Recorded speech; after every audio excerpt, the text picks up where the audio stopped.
Supreme court ने खर्च किया है क्या? कर्नाटक के बारे में नहीं कहा, बंगाल के बारे में कहा। बंगाल हाईकोर्ट ने कहा, कर्नाटक हाईकोर्ट की देखिए संकट है, आप अपने किसी को सुनना ही नहीं चाहती है। मुझे क्षमा कर दीजिए भाई, इस तरह का फालतू बात बैठना नहीं चाहता। अभी तक फालतू बकवास कर रही है। नहीं सुनेंगे ना जी। आप दूसरों को सुनना ही नहीं चाहती है, आप लाना चाहती है। क्या करेक्शन कर रही है? मैं क्या कोट कर रहा हूँ? मैं कोट क्या कर रहा हूँ? आप क्या रही है? मैं क्यों सुनूं आपको? क्यों सुनूं मैं आपको? क्यों सुनूं आपको? मैं सुनूं क्यों आपको? मेरे सुनना तो पड़ेगा सर। नहीं सुनेंगे क्या? मैं मजबूर हूं क्या? ऐसे फालतू एंकर को सुनूं क्या मैं? फालतू एंकर को सुनूं क्या मैं? अब मुझे फालतू कहने से तो आपका फैक्ट दुरुस्त नहीं हो जाएगा। मुझे फालतू कहने से बिल्कुल फैक्ट दुरुस्त नहीं होगा। फालतू कहूंगा मैं, फालतू और पालतू दोनों कहूंगा मैं आपको। तो फिर मैं नमस्ते करती हूँ आपको, प्रेम शुक्ला करती हूँ आपको। मैं तो चाहता हूँ नमस्ते करना। तो आज की इस वीडियो में प्रेम शुक्ला ने पत्रकार गरिमा सिंह को डिबेट में अच्छे से धो दिया है, क्योंकि गरिमा सिंह बेवजह प्रेम शुक्ला को बोल रहे थे कि आपका गठबंधन ज्यादा दिनों तक नहीं टिकेगा, नीतीश कुमार बाहर निकलेंगे हैं या फिर चंद्रबाबू नायडू। तो इसी बात पर प्रेम शुक्ला ने जब इसे पूछ दिया तो यह बातों को घुमाने लगी और कुछ भी बोलने लगी। तो इसी बात पर प्रेम शुक्ला ने इसे कह दिया कि आप पालतू हैं, कांग्रेस की पत्रकार हैं, और ये चिल्लाने लगी। लेकिन प्रेम शुक्ला ने भी अच्छे से धो दिया है इसी का शो में इसे। तो भाई क्या हुआ, आप खुद से ही देखिए इसकी धुलाई। 282 पर नहीं जरूरत थी, 303 पर नहीं जरूरत थी। अब तो 3 पायों की कुर्सी है ना। नीतीश कुमार कहेंगे हम छोड़ रहे हैं जाति का जनगणना नहीं कराते, तो चंद्रबाबू नायडू कहेंगे कि हम तो मुस्लिम आरक्षण देंगे, कर लो जो करना है। नहीं गरिमा जी ठीक है, स्टूडियो में इस तरह के सवाल पूछने से थोड़ा सा रोमांच आता है, लेकिन जो है एजेंडा फॉर गवर्नेंस तो हर किसी को होना ही चाहिए। इसमें क्या प्रॉब्लम है? हम अगर राजग बना रहे हैं, राजग की सरकार बना रहे हैं, तो हर किसी की उसमें जो है विषय तो लिए ही जाएंगे।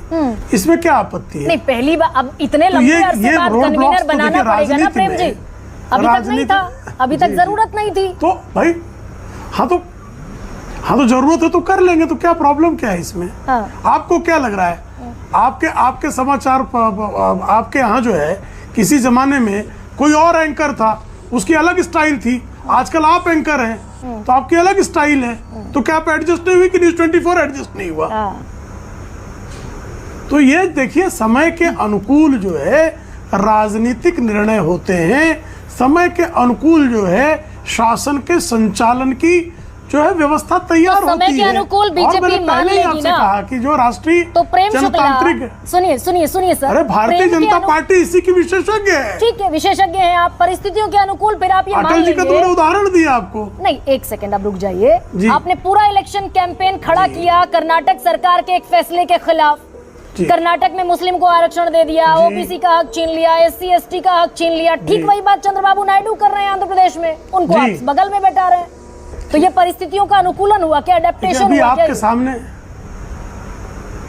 देखिए, आपको कंफ्यूजन हो सकता है, टीडीपी को नहीं है। टीडीपी के प्रवक्ता ने कहा कि हम संविधान के सम्मत करेंगे निर्णय। तो आप ही ने बताया सुप्रीम कोर्ट ने अगर संविधान सम्मत, हाँ भाई नहीं हुआ ना, नहीं तो सुप्रीम कोर्ट स्टे क्यों लगाता?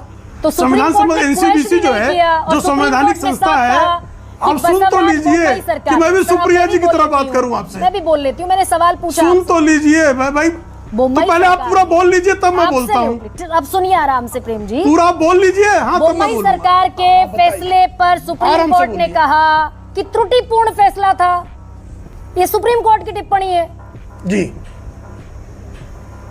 लेकिन विजय कृपा करके बताइए, NCBC संवैधानिक संस्था है कि नहीं है?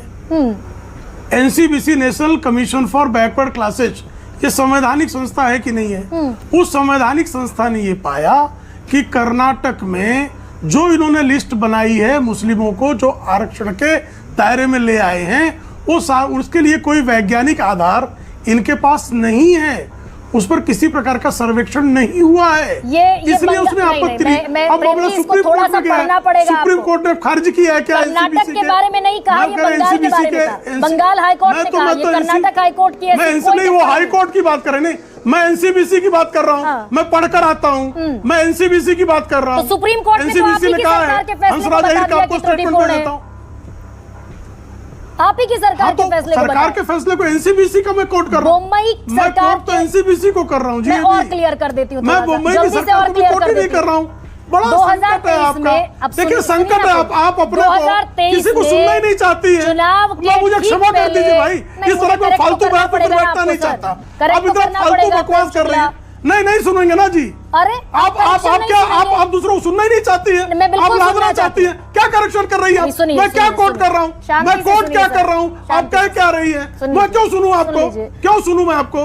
करना क्यों सुनूं नहीं, मैं सुनना आपको? तो पड़ेगा प्रेम मैं शुक्ला। सुनूं क्यों आपको? मेरे सुनना तो प्रिंसिपल पड़ेगा हैं। सर। नहीं सुनेंगे क्या? मैं मजबूर हूँ क्या? मुंबई ऐसे सरकार फालतू ने एंकर को सुनूं क्यों मैं? में फालतू एंकर को सुनूं सिद्धार्थ क्यों भैया, मैं? अब मुझे फालतू मैं कहने से तो मूर्खता की आपका फैक्ट पराकाष्ठा में दुरुस्त नहीं हो फंसू क्यों? जाएगा। मुझे फालतू कहने हाँ से कहूंगा मैं बिल्कुल फालतू। फैक्ट दुरुस्त नहीं होगा फालतू आपका। कहूंगा मैं। फालतू और पालतू दोनों कहूंगा मैं आपको। तो फिर मैं नमस्ते करती हूँ आपको प्रेम शुक्ला, मैं एकदम हाँ, नमस्ते करती हूँ थैंक आपको। यू। मैं तो चाहता हूँ नमस्ते करना आप जैसे। बिल्कुल नमस्ते है आपको। अगर आप शब्दों के चयन में मर्यादा नहीं रख सकते तो आपको नमस्ते है। और दर्शकों से बता दूं कि 2023 में कर्नाटक चुनाव से ठीक पहले मुस्लिमों को आरक्षण 4% देने के फैसले को मुंबई सरकार ने, बीजेपी सरकार ने रद्द किया था। मामला सुप्रीम कोर्ट पहुंचा। सुप्रीम कोर्ट ने कहा कि मुंबई सरकार का फैसला अस्थिर है और त्रुटिपूर्ण है। सुप्रीम कोर्ट ने उस पर स्टे लगाया, क्वेश्चन नहीं किया। खैर सुप्रिया जी, ये जो उम्मीद है आपकी अब यहां से खत्म होती है या फिर आप अभी भी उम्मीद में है कि ये सरकार बिखरेगी, सरकार टूट जाएगी? मैं सबसे पहले तो एक महिला होने के नाते जिन शब्दों का चयन एक महिला एंकर के लिए किया गया उसका जबरदस्त भर्त्सना करती हूं और ये बिल्कुल नहीं किया जाना चाहिए था। कोई भी करे सर्वथा गलत है। मैं चाहती हूं कि जिसने भी किया उस पर माफी मांगी जाए, बीजेपी माफी मांगे और उसके बाद इस बात को आगे बढ़ाया जाए। चमचागिरी करने से कुछ लोग कहीं भी पीछे नहीं हटते हैं, जैसे कि टीवी पर ये गरिमा सिंह ही है जो इन लोगों का बस एक ही काम रहता है, किसी भी तरह किसी भी चीज में खोट निकालना, प्रवक्ता जैसे। और आज यह पत्रकार कम प्रवक्ता ज्यादा लग रही थी कांग्रेस पार्टी के, इसीलिए तो कांग्रेस की तरफ से पूरे बोले जा रहे थे। पर प्रेम शुक्ला ने भी ऐसे अच्छे से धो दिया है और इन लोगों को प्रेम शुक्ला जैसे ही जवाब देने वाला चाहिए, तभी यह लोग सुधरेंगे। बोलते बोलते होश खो बैठते हैं ये लोग और सोचते हैं कुछ भी बोल सकते हैं टीवी पर बैठकर। खैर आपको अगर थोड़ा सा वीडियो अच्छा लगा तो वीडियो को लाइक कर दीजिए और ऐसे ही वीडियोस के लिए आप हमारे चैनल को सब्सक्राइब जरूर कर लीजिएगा। मिलते हैं बहुत जल्द किसी और वीडियो में।